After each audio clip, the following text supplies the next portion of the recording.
What's up, Nick? How you doing? I'm doing awesome. Sitting here at a wrestling combine, right? Yeah. Doesn't get much better than this, right? In summer. Yeah. I guess we'll have to say, since your old boss is around here. Yeah. Only good things to say about him. Yeah. But hey, a big move now. You're going to Maryland. Yep. Coach Clemson's there. What? Devin Mellon is up there. Mm-hmm. Tell me about the process of this transition for you. Yeah, so it's obviously still ongoing. I'm pretty close to home here down in Atlanta, so Chattanooga's. We rode down together, which is still kind of cool. So I'm still back and forth a little, trying to get settled, get everything figured out. It kind of came up, I would say, about a month ago, or maybe a little bit over a month ago, when Coach Clemson knew, he had gotten the job and was looking for his assistants and reached out. So we actually have a little bit of history. My brothers wrestled for Clemson when he was out at Oregon State with Zaleski and all them. Gotcha. Both of my brothers were there.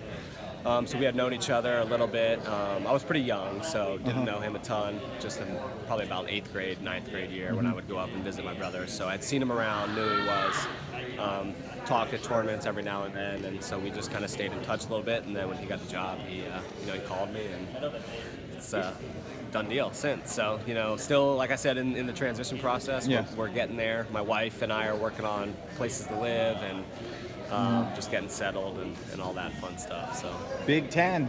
Big Ten, yeah. Big Ten, you're in big show. time. Yeah, so it's obviously the best conference in the country and where you want to be wrestling wise. So, but there's plenty of work to do. So obviously that means that you got some competition that you're facing week in and week out. So getting used to the grind in the Big Ten conference is something that we'll need to do as a staff and get our guys prepared for. But obviously, I think that's where you want to be when in the long run when you're competing at the highest level.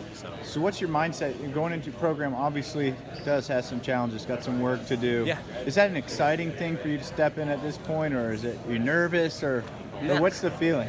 Not nervous. I mean, I think obviously we all know the task that stands in front of us, and numbers don't lie. You look at it, and I think that was part of what drew me to the job. Yes, I think it's opportunity, which I love, and I think you instantly can, kind of affirm to yourself how good you are at what you do. So maybe I won't be good at this, but I'm hoping that if there are positive results, and obviously that's where I think we'll be, and I think that's what we all look for in a job. Like, you want to know that you're in the right field and you're doing the right things, you're having an impact, and you're increasing results. So that's what we want to do, and I think that takes a lot of hustle, and that takes a lot of work, and we're game for that, obviously. And so I don't think Clemson took that job to keep the program where it's at.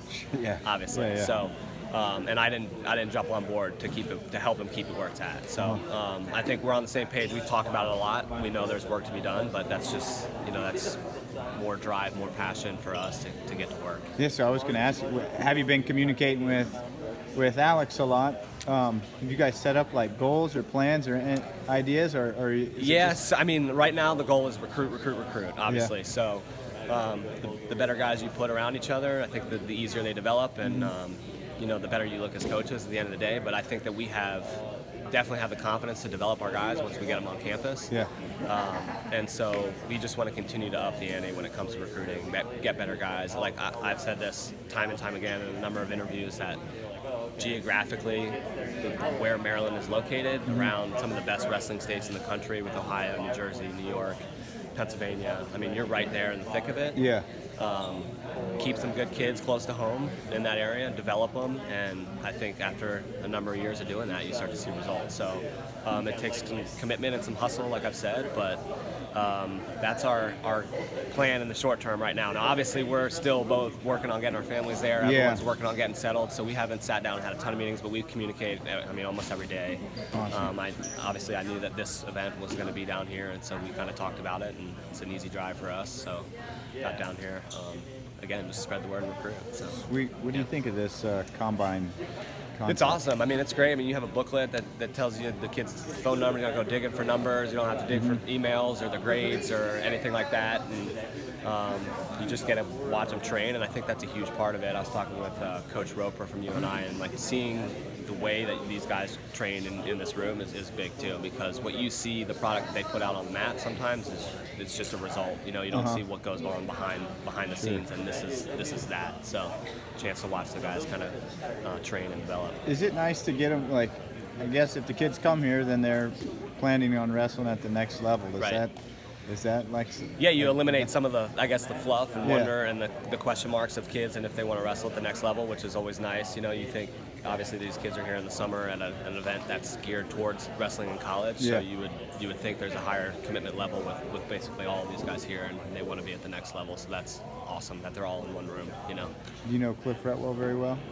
I know Cliff a little bit, obviously from being in the area for a couple years. I know, obviously, my connection here is Pete Yates, who I went to college with. So we spent 2 years together at Virginia Tech. So I'm always in touch with him, and you know, I've been down here a number of times just from being close by at Chattanooga. So he's my guy. Tell me about Pete.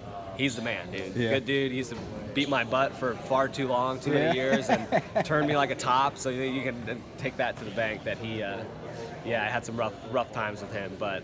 I think that he was really part of the reason I went to Virginia Tech. Him and guys like Jesse Dong and David Baroni were older guys that were really, I think, turning the page in a program after Dresser had developed some momentum there, Dresser and Roby. And so those were guys I looked up to. Yeah, they beat me every day, but that, I think, obviously that only helps you in the long run. So, again, you surround yourself or you surround good guys with other good guys, and good things happen, you know. So it makes the training atmosphere and environment that much better. Nice. You having fun?